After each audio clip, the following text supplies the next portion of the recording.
co-founder and CEO of India. I'm also the chairperson of Leadership and Engagement, also work with Kasunda as a Kaduna State Independent Development Agency. So, on behalf of GBCN, I welcome you all to this breakout session, very welcome.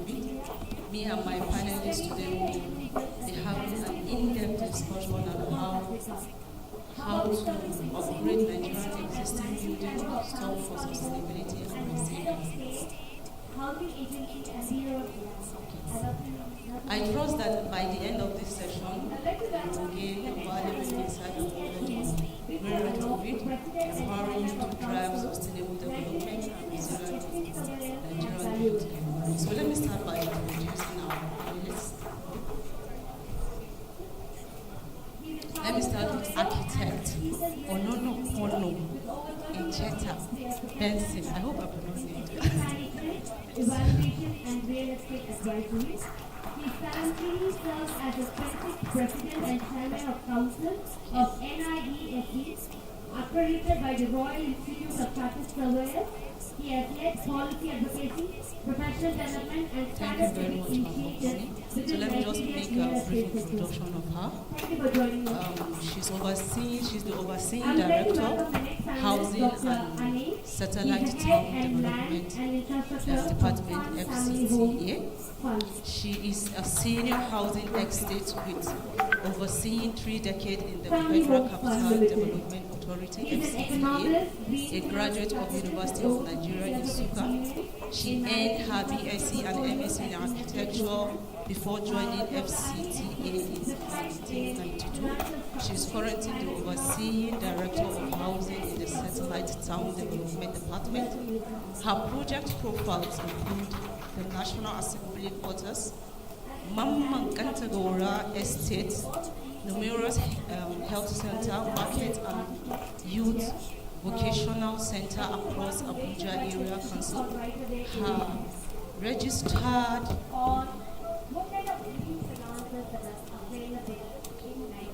She's a registered ACON. She contributed significantly to urban service delivery and pro-poor housing intervention in FCTA. Her commitment to the social infrastructure and spatial equity has helped shape many peri-urban and low-income development. Please put your hands together for me, architect Onono Benson. So let me also welcome the next panelist, Dr. Ekele Thompson Oche. Did I pronounce it right?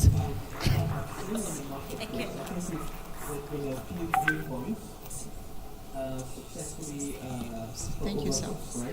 So he's also a principal lecturer, Kogi State Polytechnic, Lokoja. His biography goes this way. Dr. Ekele. Any form of financing that is available in the traditional marketplace and actually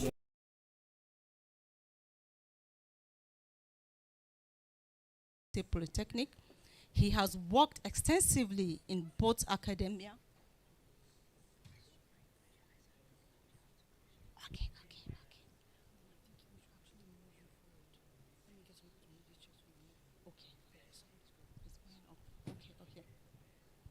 Sorry for that, please. So I said he previously, they said I should reduce my voice, I'll try. He previously served as Dean of the School of Environmental Technology at Kogi State Polytechnic and has worked extensively in both academia and architectural consultancy. His research focuses on the energy efficiency, housing design, social technical sustainability, and climate responsive retrofitting in Nigeria. Okay, a member of Nigerian Institute of Architects, NIA, and the Nigerian Environmental Society, NES. Dr. Ochedi has presented international and published in high impact journals. His award-winning paper include low-cost retrofit packages for residential building in Lagos, which aimed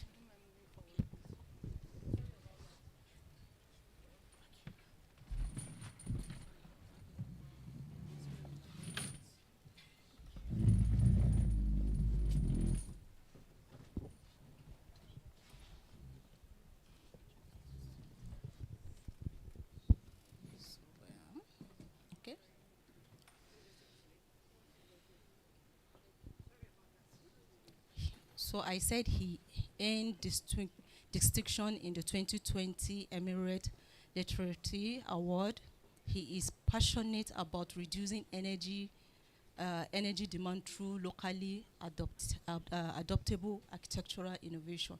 So please help me put your hands together for Dr. Ekele Thompson. So Ekele. So our next panelist and last is architect Adewale Oshinusi. Did I get it? Okay. So he's a project director, World Plus Osh Consultant and Development Co. Limited. Architect Adewale is a versatile architect and a real estate development expert with advanced training in construction management from Columbia University and sustainable urban design from the University College of Estate Management UK, and proud alumni of Ahmadu Bello University and Pan Atlantic University, that's ADC. He has led a multidisciplinary project in private and multinational sectors. His works focuses on high-rise sustainability, new city development, and affordable housing delivery. Adewale practice blends architectural design with implementation, offering deep technical insight into energy efficiency, project financing, and resilience infrastructure. Please, everyone, put your hands together for our three panelists, and thank you all for honoring our invitation. So starting, sir, I just want you to tell me in a simple time. I think I'll start with Mr. Oche. Okay, Abdulaziz Adewale. So I just want to, in a simple time, please, can you just tell us what does green retrofit means? Because I do believe, I don't want us to just assume that all of us know what retrofit means. So just share a little light on it. Thank you, sir. Okay, good afternoon all, and thank you for having me. It's great to be here. Originally, I'd prepared a presentation, but later I was told there will be no screen, so I'm going to have to manage my screen here. So green retrofitting can also be called green refurbishment. And what that means is what you do to an existing structure to make it more energy efficient, to make it more economically viable, and to make it more friendly to your health without having to demolish an existing building. That's it in short. And of course, all of this you achieve by making it sustainable and resilient, if you have to follow the theme of today's discussion. Thank you. Thank you very much for that. So Mr. Ekele, in your own time, why do you think retrofitting existing building is critical for achieving Nigerian climate and housing resilience goals? Okay. Good afternoon, everyone. It's critical because of the benefits that are in it. Like Nigeria has a commitment to climate change and to reduce our emission by 20% unconditional and 47% conditional before 2030. And through building retrofitting, we will be able to reduce this emission. Then again, retrofitting of existing building will add value to building owners and building users. How? It will help them to overcome the effects of climate change in buildings, like we have thermal discomfort in buildings. If we're able to retrofit buildings, we'll be able to overcome that. Like if the ventilation in your building, or owners to overcome what we call energy poverty. That is, if you spend over 10% of your income on energy, it's said that you are energy poor. So they'll be able to overcome that. Then again, it's a way of economic development, because you'll be able to want to save money, create jobs, sustainable jobs for that matter if we invest into green building retrofitting. Thank you very much for that. He's also saying that you don't have to spend a lot of money to, the retrofitting is also like renovating or upgrading your building. You don't have to start spending. It's just matter of just changing one thing or two, then it will just upgrade to a green building. Thank you very much for that, sir. So this one is to actor Onono Pono. I like that name. So for older urban and pre-urban communities, what role can local government and town planning authority play in enabling and enforcing green retrofit? Thank you very much. For older buildings, especially in the urban areas, I'll look at where we stay in Kerishi as old buildings in an urban area because it's a satellite town. So I'll tailor it to the satellite town. Now, what would the town planners, the enforcement agencies have to do? The first thing is that they have to put the policies in place for green retrofitting.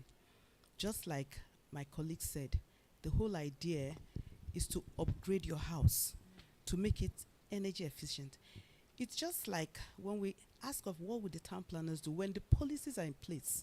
For instance, in a building, there's something, if you must design a building to avert fire, there's something that's called a place of refuge, especially high-rise buildings. Now, town planners, what they now do is when you bring up your building, you're putting it, if it's going into construction, they check. If it's not there, they make sure that it is there. Now, what are we saying? When it comes to such structures like residential houses, office complex, it's the responsibility of the policymakers, and the town planners are going to enforce it to make sure that there's adequate ventilation in all the houses, because we are in Africa, it's tailored to us. Foreign countries could have their own. They conserve heat. They need the heat all the time, but we don't need. We need ventilation for so many reasons to make the place environmentally friendly. And also the town planners will have to insist. There's something that they call each person, I think there's each person should build it, should plant a tree. We have to insist on tree planting because, like in the foreign countries, you can take a walk for almost a kilometer and nothing, you feel fine. In fact, you can go from here to Beggar Junction, Wuse Market, and you're fine. But here in Africa, you can't try it. Why? Because the sun is too harsh and it affects our health directly. So if the town planners and the enforcement officers insist that these people should, one person a tree, minimum. By the time we have enough tree covers, we will check all that heat effect on ourselves and on our buildings. Are we okay? Yes, thank you very much. All right, thank you. So she's saying that policymakers, town planners should always follow up to make sure that everything that was put in place should be followed up properly, to make sure that every houses follow those rules and regulations. Thank you very much for that one.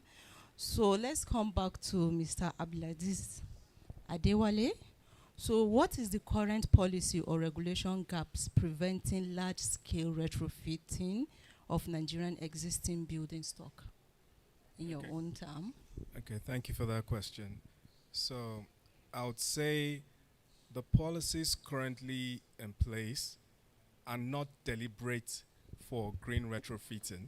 However, they do apply, and they're in different sectors. For example, in the health sector, there are many policies and laws that dictate that you do not use hazardous material. For example, asbestos has been phased out as a ceiling material in most buildings. But I realize that enforcement is only mostly carried out by the IOCs and the multinational companies. But the local industry, maybe for our current or our lingering economic state, people still go to the market to buy whatever material that they do find that they can afford. However, it might not be the best for your health. So in the health sector, there are policies that restrict you from using certain building materials. In water resources, for example, it is known that the world is facing a water crisis, despite the fact that 70% of the globe is made of water. But still, people mismanage the use of water. And I always say that it is sometimes difficult to teach sustainability because the bulk of it is attitudinal and behavioral. For example, we've all gone for lunch, and less than a third of people who had lunch left their unfinished waters on the table. That's water wastage. When you collect all this wastewater in these plastic bottles, you'll be surprised that it will get to a certain level in a tank. So that's something there. And in the building industry, as I am a trained architect, before your before your construction drawings can gain government approval, there are policies and laws, regulations, and building codes that you must meet. So some of these policies, laws, and codes affect green retrofitting indirectly. For example,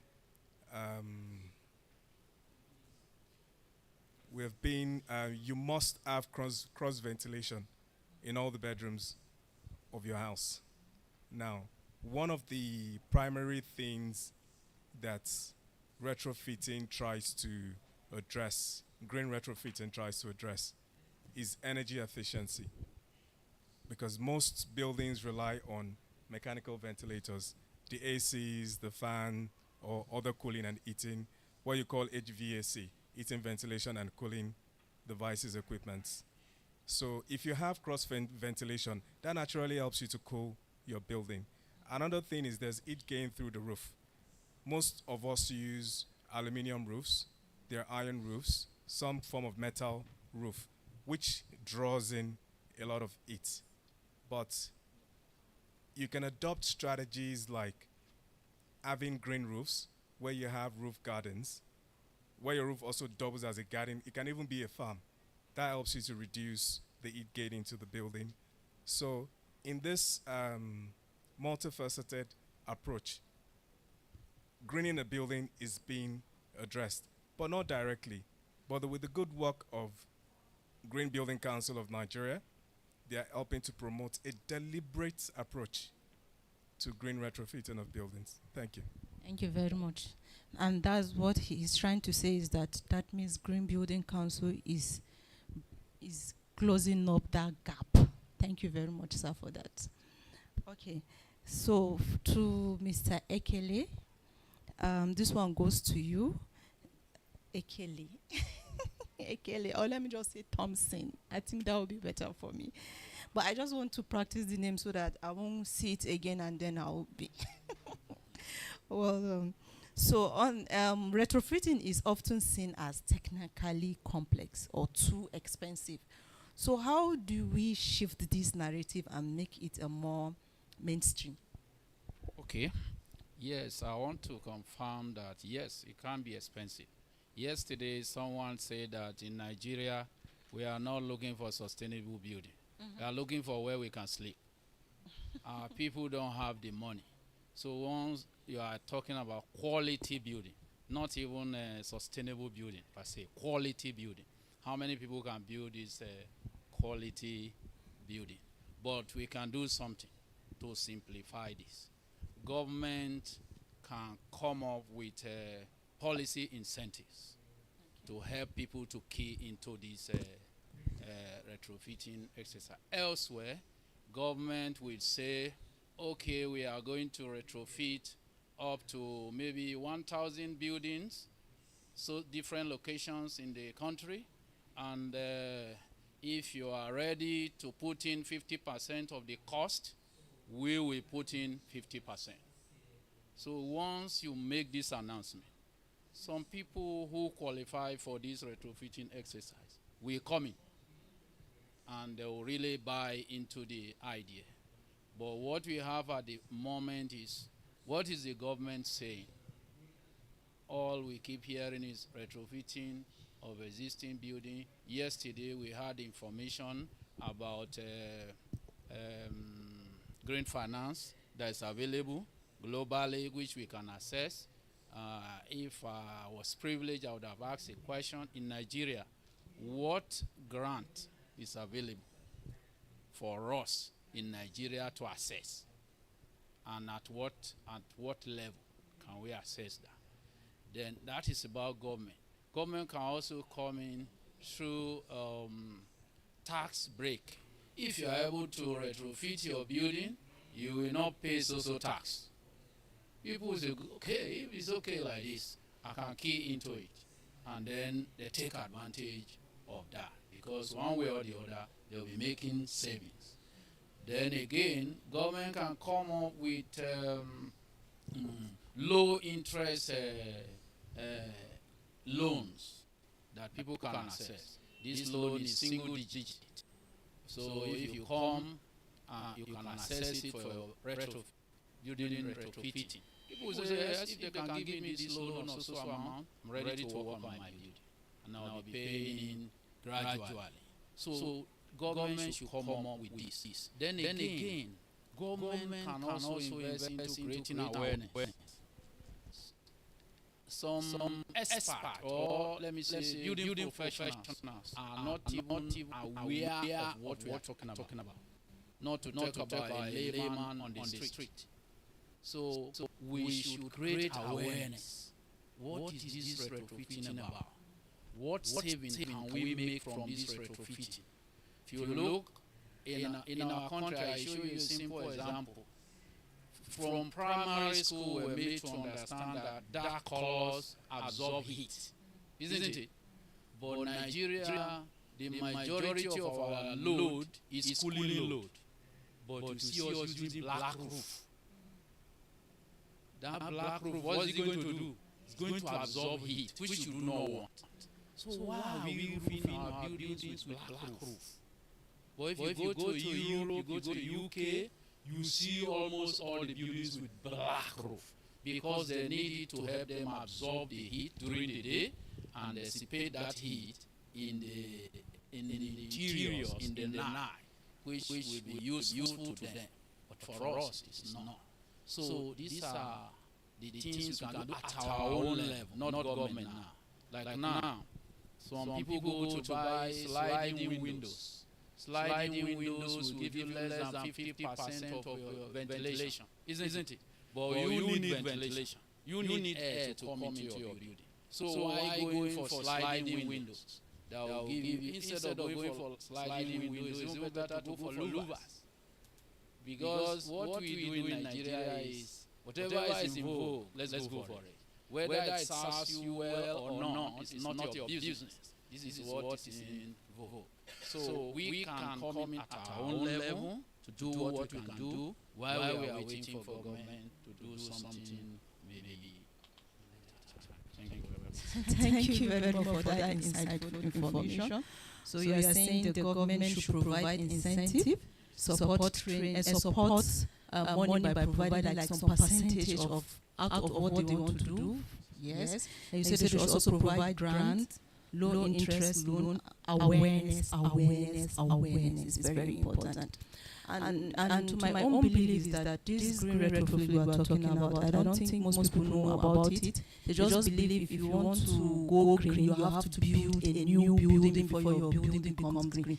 They don't know that you can just upgrade it and then it can become green building. So thank you very much for that. This question goes to you again. So how can public sector buildings like schools, hospital, and administrative facility serve as a demonstration for project sustainable retrofitting? Thank you very much. Now, when we're talking of retrofitting, we first have the understanding that we're thinking of reducing the energy usage, we're thinking of reducing water, and at the same time making the environment conducive and comfortable. Really, the primary schools, the education centers, the universities, the hospitals, where people have to stay. It's not a social ground that you just relax, enjoy yourself and go. You're talking of a school where a child really has to concentrate to understand. You're talking of a hospital where somebody is there not because he wants to be there. It's circumstances of life that has made the person to be there, and other public buildings. Offices just have to be there. You see, there's something that I discovered. One when my younger days, where that time there was no steady light, I discovered that immediately 1 o'clock till 3 o'clock. Everybody, when there's no light and the AC is not on, everybody is disorganized. You tend not to be able to do any work. Why? Because we're relying on light, we're relying on the ACs, we're relying on artificial ventilation. That's why the public places are ideal to start this. Now, how do we check it? First, we have to, because the buildings are already existing, isn't it? That's what we're talking about. We're not talking of the ones we want to build, because if it's the ones we're about to build, retrofitting is easy. We just like they created an island at the center, a courtyard. Once you have a courtyard there, you have your windows, ventilation is easy, you put your tree planting. For a new building, fine. But now for an already existing one, a school structure, what we have to do, because they say retrofitting, yes, initially is expensive, but at the end of the day, everybody is comfortable. We have to work on the windows to make sure there's cross ventilation. The windows have to, the spaces really have to be opened up to make sure there's cross ventilation. Then when it comes to that way, it also reduces the energy usage. At that point, if we have enough ventilation, whether there's light or no light, a child, when I was in secondary school, I don't think there was fan in our class, but it was thoroughly, properly ventilated. So in the evenings, you go and study. We didn't have that issue with heat. So these are things I believe we should adopt, both in our offices. Then when it comes to water usage, see, there's some things we may need to do. The olden days that people were doing, the things they were doing in the olden days seems to be the things coming back again as retrofitting. We've explored the white man's life, and it's really nice. But we forgot that we have challenges, and that is our weather. That is our resources. How much do we have? So you can remember in the olden, well, you will know, you are very young. But what we used to do in those days was there was this underground water tank that traps the rainwater. So you can imagine in an office when there's the water board seizes water. Imagine what happens to the toilets. And people must use the toilet because you can't go outside, or children. So when we trap the rainwater, have underground tanks and have solar pumps to power it, that way there'll always be water, whether there's water board running or not. Somehow our own way of trapping the water will help us. Then we now talk of heat insulation. By the time he has addressed it, by the time the roofing and all that is taken care of, then we don't have that issue with roof. But then I think retrofitting also has to do with ideology. Just like my colleague said, we just drank water. A lot of us left the remaining ones. We have to learn that to conserve electricity, to conserve power, we have to have that ideology that use what you need. Once you're living in a room, you switch it off. Some of us leave the ACs on in our office throughout the day and throughout the night. Even when we have gone, the ACs are still there. So these are things I believe, if they're checked in public buildings, it will go a long way to handle the issue of retrofitting. Thank you. Thank you very much, Ma, for that. So you emphasize on proper opening.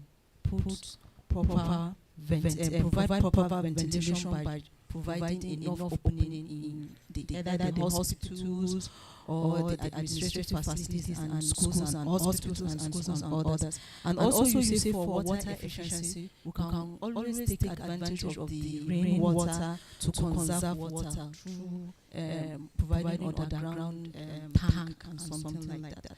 Thank you very much for that. So I'm going to ask you, Mr. Architect Abdulaziz Adewale, from your experience working with public and private clients, what are the most critical and cost-effective retrofitting strategies you have seen succeed in Nigeria, and how do you tailor these strategies based on the building type and location? Thank you, sir. Okay, thank you very much again. So, from experience, there are three main areas that we all try to address morally. But green retrofitting needs to be studied. And there's a skill gap there. There's a learning gap there. And so GBCN is promoting summits like this. But naturally, based on our pockets, everybody tries to reduce their electricity consumption. Except you have constant water, you might try to minimize the use of your water. Another thing is thermal comfort. I believe naturally most people want to stay in comfort. So you want to leave windows open, except you have the middle class or the upper class where you can afford to keep your mechanical ventilators running 24/7. Yes, exactly. So, but I'll say what is common is that existing building stock, which is the buildings that you have now, not the new ones, like we're discussing in this summit, is sorry, I just had to get there. So the existing building stock that we have now all need to be audited for their energy consumption, for their water usage, and their thermal comfort. So even while you are pocket sensitive to the prices you pay for this government services, or sometimes your own private service, because a lot of us have bowls. Depending on what part of the country you are, you know, if you carry out these audits, you'd realize that you might actually have thought you were saving a lot. But when you apply green retrofitting strategies, then you realize that you start to make gains. That's why when the argument comes up that it is expensive, and from the school of thought that the gains actually outweigh the cost. So for most of the strategies that you would adopt, in the long run, you are gaining. So if, for example, you get rid of hazardous materials like I spoke on earlier on, you find out that you might have improved respiratory functions, your sight can improve, your well-being can improve, you might even do better in life. And that is one aspect of it. If prepaid meters go around the country like it is now, because one of the best ways of reducing your energy consumption is to monitor it. So if prepaid meters go around the country, I mean, a lot of people use it to charge their electricity when it is almost running out or it has run out. But those prepaid boxes actually have more functions. You can check what you consume daily. You can check what you consume monthly. You can check your kilowatt hours. They have so many functions. Depending, so they have these numbers from 1 to 9, then 0, and there are 2-digit combinations that can show you these different things I'm talking about. So if you haven't done this before, but starting from today, when you get back home, turn it on. There's usually a writing on your prepaid meter that tells you what to press, so you can check your daily average consumption. When you see that, try turning 1 or 2 things that are necessary off electrically. Come back tomorrow to check. Come back the next day to check. Like I've done this a number of times, and I can confirm to you that whatever devices you have that eats up anything or cools down anything uses most energy. Your electrical energy. So you might want to turn one or two things down or regulate it, or regulate the use of it or the timing that you use it. That's regarding electricity. Another thing is regarding water. The strategies here that are effective are not cost effective right now. That's because there are new technologies being promoted by original equipment manufacturers. So we had a panel session there where you had cola, etc. And they were talking about the new technologies that causes low flow of water. But permit me to disagree a little bit. Now, most of them are investing in control of water. And I am of the opinion that control of water has always been there. It's behavioral change that we all need.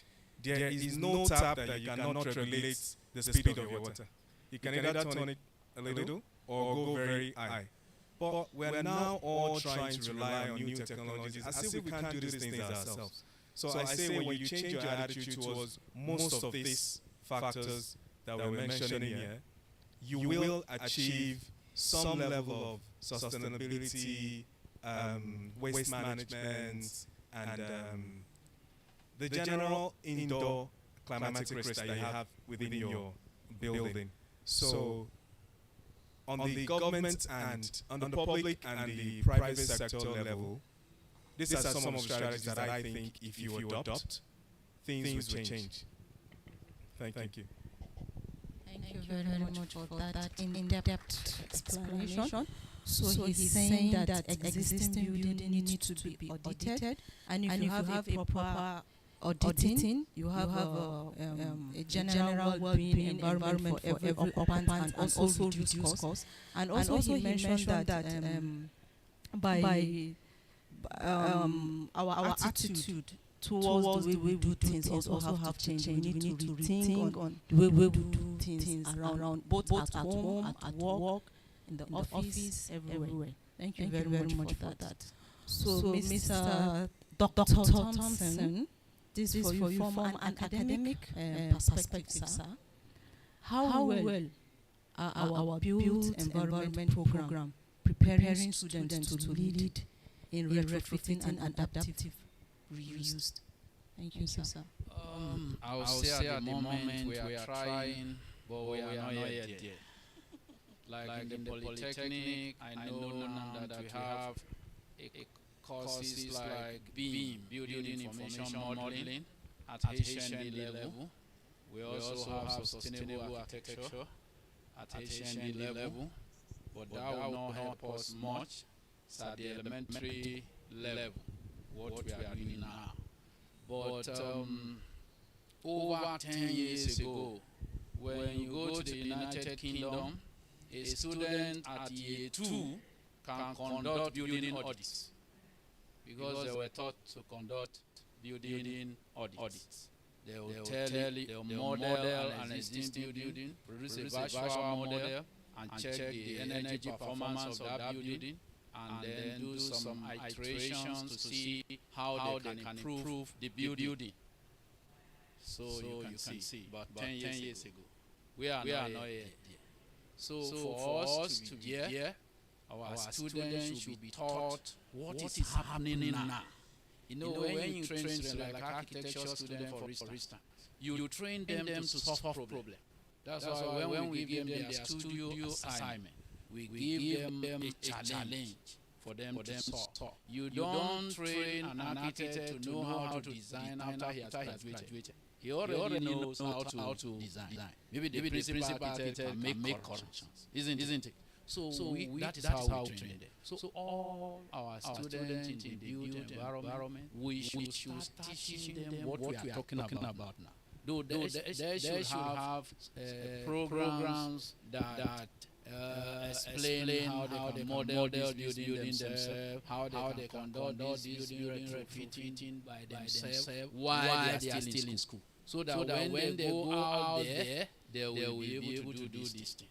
So I think that is what I will say. So in research also, we can involve students in the development of building materials that can be used for building retrofitting, local building material.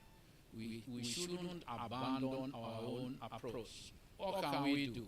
We say this earth block, compressed earth block, is not, the big men are not accepting it. But what can we do to it? Can we not do something to it for it to be acceptable? Because there are benefits there.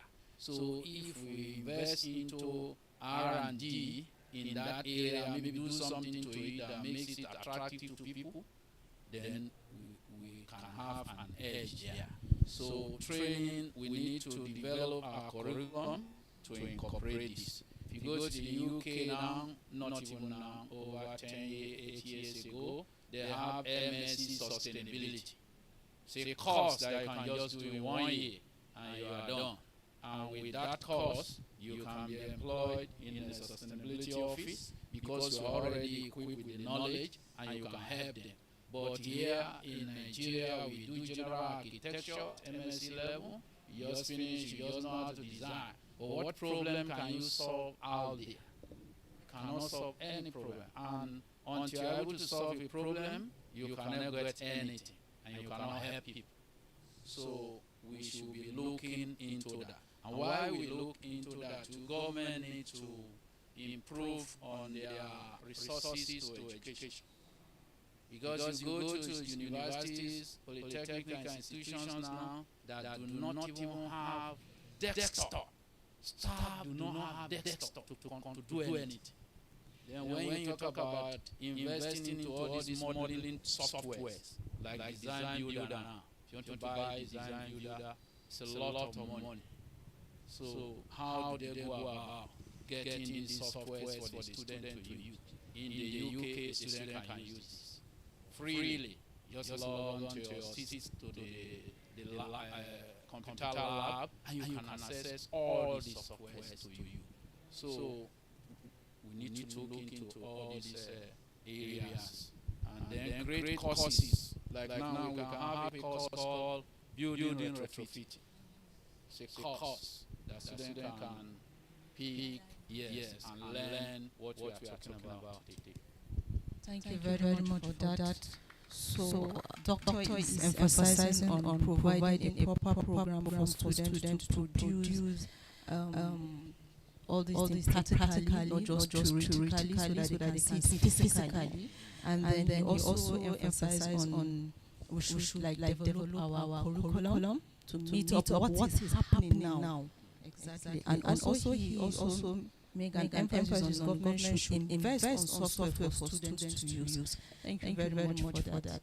So this one is going to you, architect Ncheta. So how can government agency like FCTA, Satellite Town Development Department, support retrofitting in underserved community? Thank you, ma. Thank you very much. The satellite town, just like Doctor said, where the government comes in is to support, to give some amount of financial assistance. You see, we really can't talk of retrofitting without talking of the use of solar renewable energy. That's solar panels. Now when we go to the typical satellite towns, like where we are working, we have a lot of buildings already existing that are conventional. Now what does the government do?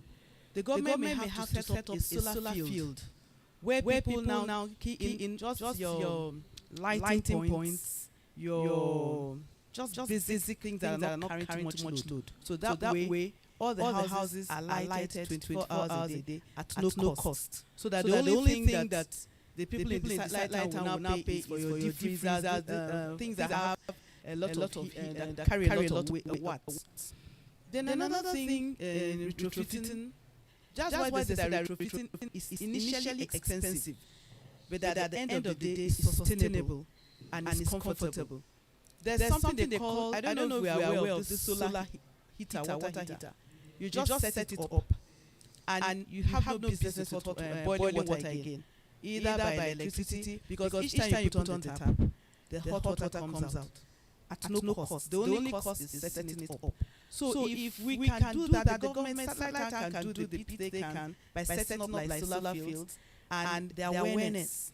Another thing the satellite can also do, the government, the department, is we have an environment department, which we are doing already. We're already doing tree planting in almost all the houses around and the streets, so that you see we give out we need oxygen and we give out carbon dioxide. So as long as those trees, those vegetation are there, then we are having a healthy environment, which is what they are doing.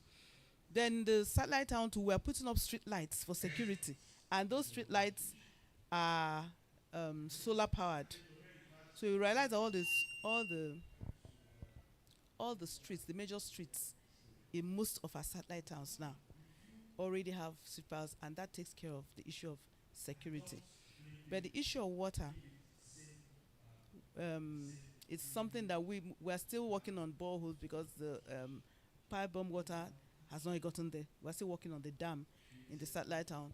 But for now, people can trap rainwater, have underground tanks, have a solar-powered borehole that now takes coverage. So that way, the cost is having the underground tank and having the solar-powered borehole. And after that, you have water 24 hours a day. There's nothing like there's no water. So I think basically that is the satellite town is just doing an intervention. The department, we're doing our interventions here and there to assist people in the satellite town to be comfortable. But there's something I want us to know. There's a trend going on now. And people, they call it guzapu. And what it means is people are now building thatch in their compounds. They are now building thatch roofs. You have something like a round spot, people sit inside it and it's thatch. So when the weather gets very hot, people go there and relax. You know, these are things, when in a place, they call it obi. That's where the men gather during the week. It was like a local thing. But today, people are probably telling you to come and see my own. Come and see my own in the cities. Because it's not a big thing. When the weather gets too hot and you can't manage it, you just go there, relax, take your book, do whatever you want to do. It's just normal, sticks and thatch roof on top of it. And everybody's comfort. It's a big thing right now in Abuja. So that's what the way the satellite town has come in. Tree planting, solar fields, encouraging people to have their this. And concerning the heating of the house, if we noticed when the colonial masters were around, when they saw the kind of weather we had, if you notice that most of their houses have corridors, wherever there's a window, there are corridors there. The sense in those corridors was to break direct sun from coming into the house, and also to stop the heat of the sun. Once it's just like my colleague said, once the sun hits the roof and hits the walls, it becomes very uncomfortable. So with the colonial masters, what they did is that they created corridors wherever there's a wall that has a window. So throughout the day, throughout the night, the environment is very cool. Thank you very much. Thank you very much, Ma, for that insight.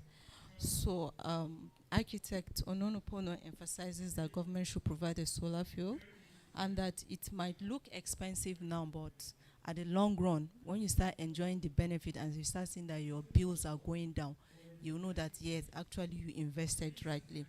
She also emphasized on tree planting, which help us absorb toxins from the environment. Apart from absorbing toxins from the environment, it also cool our environment. That's what some people do not know. Don't mind me, I'm emphasizing on this one because that's my field of awareness.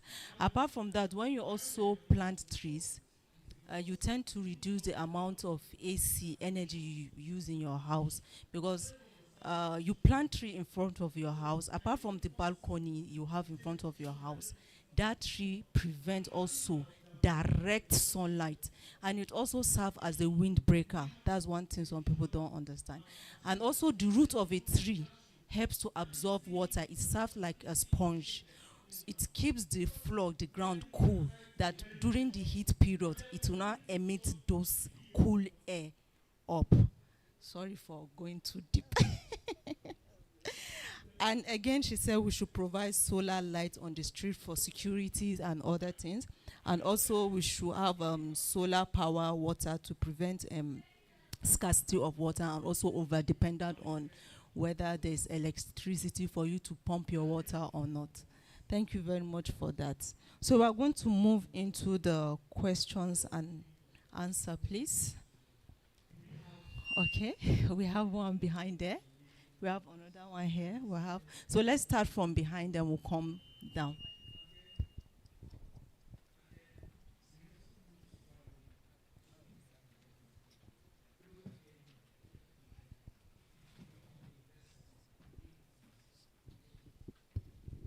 Good afternoon, everyone. My name is Abdulaziz Aliu as well. And I can see one architect, Abdulaziz, in the front. So maybe you address some of my questions since we share the same name. First and foremost, one thing that bothers me about issue of designs, especially I'm a quantity surveyor, And I want to throw this. Is unfortunately that panel is not balanced. We have an architect. I don't know for Mr. Kelly, what's your field? An architect. So it's a biased panel for now. GBC should take note of that. So number one, we have the issue of interlocking tiles. And what a lot of us don't know, the effect of flooding all across the country. You can see the effect of this flood to life, properties, running in trillions. A good number of that problem is from the source of interlocking tiles we use in our various houses, because naturally when rain falls and then the water flows or drains through, the water flows through this interlocking. In the past, these floors are supposed to, the natural ground is supposed to soak a good number of this water. It goes into the ground, becoming groundwater. But today, most houses have interlocking tiles. So this water flows straight into the drain. And these rivers have natural capacities. The capacities are naturally designed by God to hold the remaining water that is coming from the one that the ground has soaked, the one that the little pits we have around have soaked. But now when it comes with interlocking, it flows directly into the drain, not giving the river. It's as if you are putting water in somebody's throat without allowing it to breathe.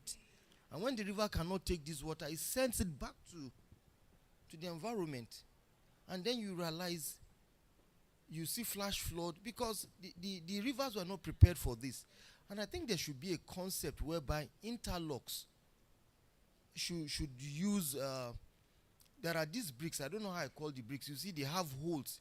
They are supposed to be, they call them fencing bricks rather. They look like interlock, but you see them have holes in between. We should perforated. We should be able to plant greens in between those, so that we have a combination of 50-50, combination of grass and then the I think that would solve a problem. Because that's one issue of design. And then we're also copying this copycat effect of a pitch roof. Most houses all across Nigeria, if you don't put a pitch roof on your house, you are not yet there.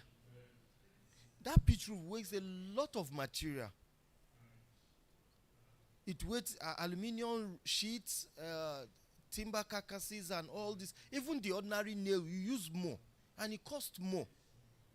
And then secondly, what that roof does is it repels heat back to the environment, drying up whatever little moisture that is remaining in the atmosphere.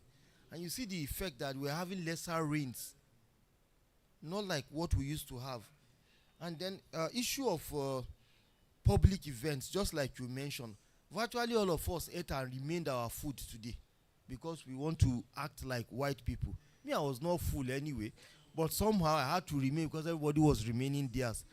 If you want to put those foods and if you want to put it into the trash, the methane gas that those foods will emit, whatever we have consumed today in this seminar, and we've ended up trashing it, will contribute more methane gas to the environment that we try to prevent. That's one. And then the issue of the real topic. That's three. Retrofit. The issue of retrofit. In this angle, I want to be a bit, say I'm not even happy with the issue of retrofitting in the country. Like where I'm based, most of the houses that are more than 100 years, 150 years ago, if you look at those houses, naturally they belong to the government. Because before we get to anywhere as citizens of the city, the government was already there. Go around the country, you see that the same state government either have sold these houses to private individuals who indirectly are former government officials, or government on its own self have demolished these houses. Some of these houses, if you use retrofit, we can come and tell our children that this is the house XYZ lived, and this house is, my grandfather's house is almost close to 180 years old. And he's still there.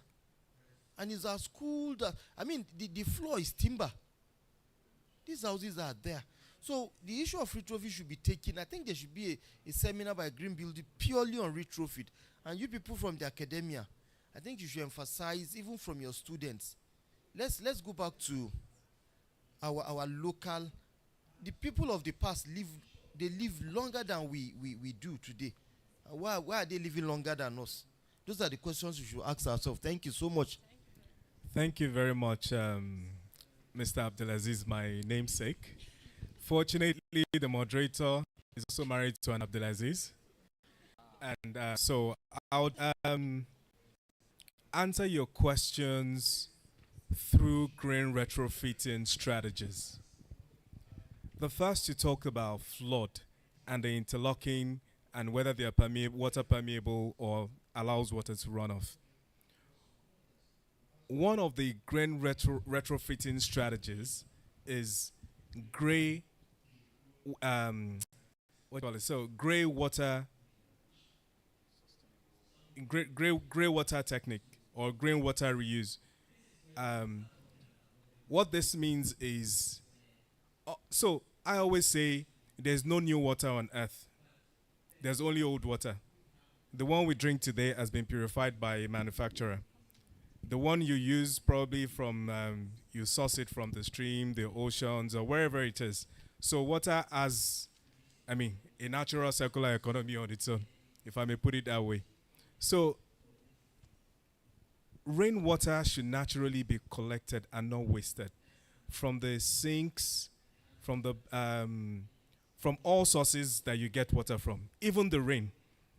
If you adopt cisterns, these are maybe mini, medium, or large scale, depending on where you want to have them, or what you can just call maybe a container, for lack of a better word, to collect water, to reuse in places like the toilet, rather than letting it run off. The reason I started with this grey water is because you mentioned flooding, but I'm talking about a technique that can solve it in green retrofitting. Now, Sir, sorry to interrupt you. We have just a minute to go. If you can wrap up within 1 minute. Okay. So again, I go back to the attitudinal and behavioral change patterns that we need amongst us.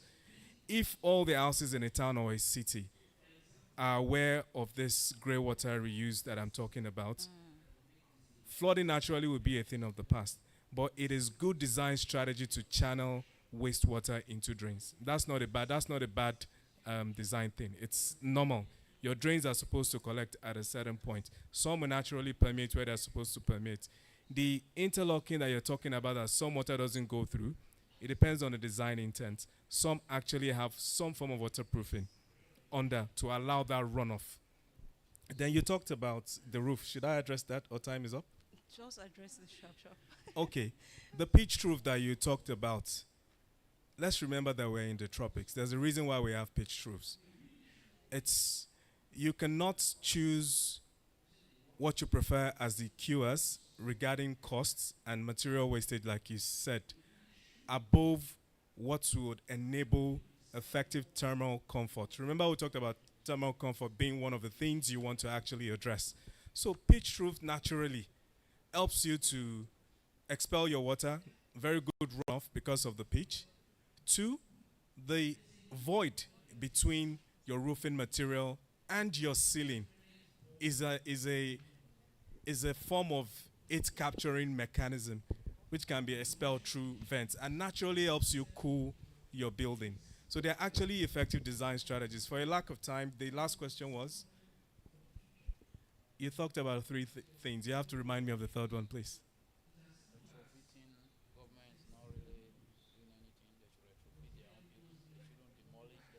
No, that's not. Is that what you said? I think we just. What's the third question, please? Old buildings. I don't think we'll have time for other questions. Okay. Let Madam answer government question. I don't want problem. Well, he said something about retrofitting the very old buildings, and some of them have been demolished, some of them have been pulled down, and I think it's ongoing now. The beautiful thing about pulling them down is that you now have a better retrofit. There's something about construction we don't know.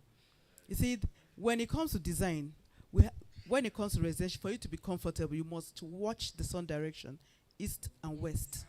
The sun rises in the east, sets in the west. But these days we don't look into all those things again. We just design a beautiful house.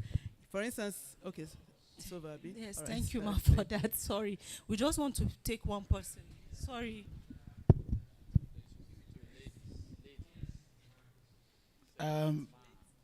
Thank you for. I want to thank the panelists for doing a wonderful job in exploring some of the issues as regards to green retrofitting. Okay, I work for the DISCO, I work for Abuja Electricity, and we've seen time and time and again where issues as regards to energy waste or energy leakage becomes a cost thing for consumers. And we've used meters. Sometimes they will say it's the meter that's the problem. And when you go to the house, the meter is working perfectly. But within the internal issues or appliances they have becomes where the energies are being wasted. So my question goes to I don't know, the gentleman on the suits. You've talked more on retrofitting. But I want to dive in on appliances. Yeah, appliances. What are there? Because in advanced countries we know of labeling, we know of equipment testing. What is Nigeria doing as in terms of these equipments that are for example, you want to do a retrofit now? How do the investor or the property owner know the kind of appliances? Not that you will bring maybe using an AC. He wants to bring another AC, and that AC is bringing. He doesn't know whether it's actually efficient, and he brings it. And with the way we are proliferating, so many things happening in the market, how will we know the one that is even efficient? So is there any regulation coming in? Is there any labeling coming in to be able to guide the consumer that, okay, I want to go to buy? So I'll just...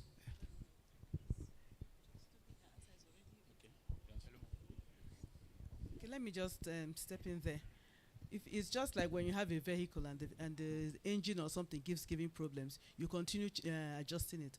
When it keeps giving you problems, because it will affect the overall effectiveness of the vehicle, you change it. So when you have appliances that are beginning to give problems, and those appliances, the only way you know that they are giving problems is you see the energy consumption is so high. The best thing is change a faulty appliance, and once you do it, it's okay. Then one more thing is this: when we talk of a retrofitting, especially for lighting points, this LED that doesn't consume much electricity is what is being used now. So it's advisable, change the normal, this one that when you put it on is this luminous one, that when you put it is very, very hot and not consuming a lot of energy, just change it to LED. You understand? You now realize that the electricity usage is more. So on your question, when these things are faulty, there's no repairing a faulty thing. It's going to continue creating problems. So the best thing is just change it. Thank you. Thank you very much. I'm just going to give, before I wanted the two of you to answer this, but quickly, please, from you, Dr. Ekele, what is a final message or call to action for our audience? Just from you, then we'll close up. Okay. What I would like to say is that at your level, I know some of us have houses here, your personal building. You can do something little on it. I give example of the lighting. Since we've been here, you see these bulbs are all on, even the ones there where there's nobody. But you go to somewhere, they have sensors. Once there's no human being there, it goes off. So when the people start to come again, on its own, it comes off. So if you have access to this kind of bulb, you can buy them. If you have sliding windows in your building now, you can start thinking about changing them to maybe casement windows, because they will help you. Then what am I going to do? If you have a place that is facing evening sun, and that is your bedroom, you are not going to find it easy in the evening. So if you have space in your building, why not plant a tree there? so that it blocks the ray of the sun in the evening. Then you have a cool bedroom to sleep. So there are things you can just do on your own. Before, people say the window to start at 4 courses. But my own window started at 3 courses because I want the air to come to me on the bed. Don't want to be under the air. So don't allow people to box you to a corner.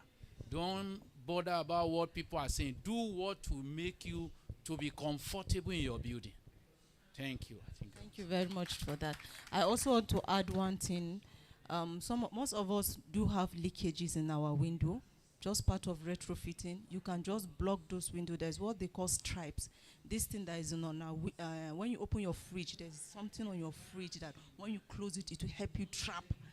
We do have it also for windows and doors. When you do that, by the time you on your AC, you see within some seconds, the room will be cold, and then you don't have to like waste more time and energy for it to become cool. Thank you very much for that. Thank you very much, our panelists, for coming. We really appreciate you. Thank you very much, audience. Thank you very much. And then I think we are done for today. Thank you. But please stay around. We're going to take a picture. Where's the photographer?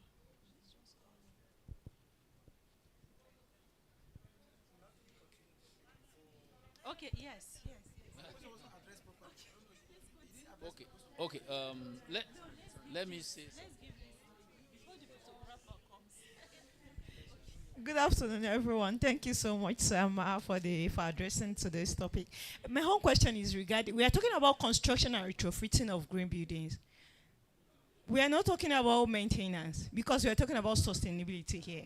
When we have green roof, what are we going to do to maintain the roof from causing damage to the building? You know, we know what plants does and what the water, we have the plant generally, they trap moisture. So when the moisture is there permanently, it's not going to cause a long-term damage for the building. What are we going to do about that? And this green building too, some people are planting on walls. They're having something, I read about it, I can't really remember. Okay, you said biophilic. I can't really remember, actually. So what are we going to do to make it a long-term thing? It will not be something we just enjoy for the main period, then after a while, it's gone or it causes damage to the building. Thank you. Thank you very much for your question. For a lack of time, because we have to all convene now, first of all, you're not advised to plant or make a roof garden on a roofing material that has not been coated for that purpose. But for green retrofitting, we're talking about green refurbishment of existing buildings. So we're only talking about the existing ones. So you have some form of epoxy coat, or for example, if you're buying a roof or if you're buying a paint, look out for what you call the low volatile organic compound labeled products. Now, I'm saying it now, but you must have been seeing products that have it, but you have not been aware of it. So you see LVOC or you see low VOC. Now, if you go buy paint the next time, try to read. Most of us just pick, oh, I want paint, you pick that paint. Try to read the properties that it has. Some are actually for water resistance. So if you're going to do anything that has to do with water, moisture on any surface at all, in or outside your building, make sure that you try to have some form of waterproofing. Thank you. Thank you very much. I think we've wrapped up for today. So let's take a picture.